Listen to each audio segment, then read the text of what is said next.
So, now what we are going to do is to change the representation of a particular game. Right at the beginning we talked about that any game can be represented either in normal form or extensive form. Now, you might be wondering that here that player 2 gets to play after player 1 has made a move. So, what do we mean by simultaneous move game? So, these are the model, these are the representation of reality, and model is never real in the sense that we always abstract from reality, we take away the features of reality, otherwise reality is way too complex. There would no, the reality is a model in itself. Why don't we deal with reality? Because it is way too complex, we need to simplify stuff. So, here what we are going to do, we would say we would forget that there is a sequential nature in this game, that one player moves after another player. We will artificially assume that players move simultaneously. So, if we describe this particular extensive form game, what do we have? Who are the players? 1 and 2. Who moves when? At phi, at the beginning, player 1 moves. At A, player 2 moves. At B, player 2 moves. What are the actions available? At phi, player has 2 action available, A and B. After A, player 2 has 2 actions available, C and D, and after B, player 2 has 2 action available, E and F. And if player 2 decides to play C or D, E or F, game ends and the payoffs are 3, 1, here 1, 1, 2, 5 and 3, 5. This is the extensive form representation, earlier in game tree form, here in the formal way. We have already said that the extensive form game representation is more rich, it is a richer representation than normal form game. In normal form game we need less information about the game. So, what do we need? Who are the players? So, we know 1 and 2 are players. What are the strategies? So, how many strategies player 1 has? S1 has 2 strategies, A and B, and how about player 2? How many strategies player 2 has?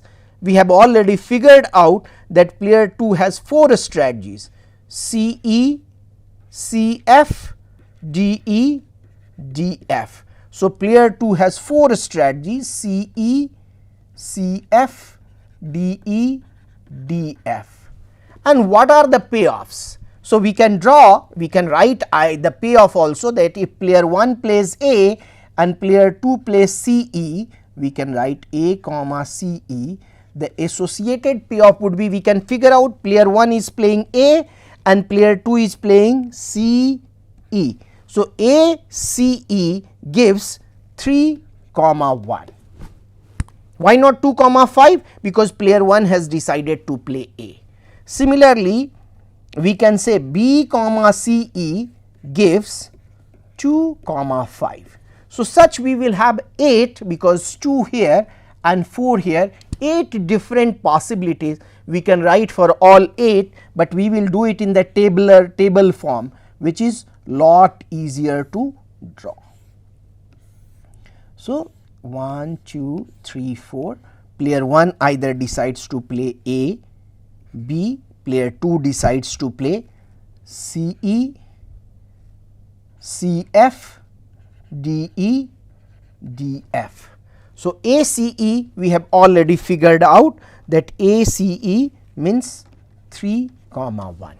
Player 1 gets 3, player 2 gets 1. B, CE, player 1 gets 2, player 2 gets 5. How about ACF? So, ACF is again 3, 1. BCF is going to be 3, 4. ADE is going to be 1, 1 and this is going to be 2, 5. Similarly, ADF, so A here, D here and F here, because A is deciding, player 1 is deciding A, so game will reach to here. So, this is 1, 1 and here it is 3, 4. So, this is the tabular form, we can say strategic form and normal form representation. And we have learned in the last course how to obtain Nash equilibrium. We will have more to say later in later week, but as of now we know how to figure out the Nash equilibrium that we can obtain. How to obtain? A thinks that B is going to play, sorry, player 1 thinks that player 2 is going to play CE. What should be the best response? To play A. Similarly, what is the best response here? It does not matter A or B, both will give the same payoff. In DE, this is the best response, here this is the best response. And if player 2 thinks player 1 is going to play A, then all are best responses.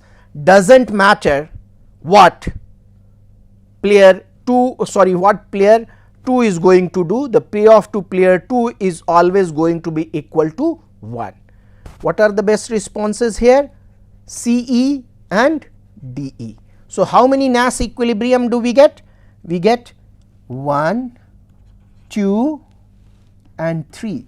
3 Nash equilibrium we get. What are these 3 Nash equilibrium?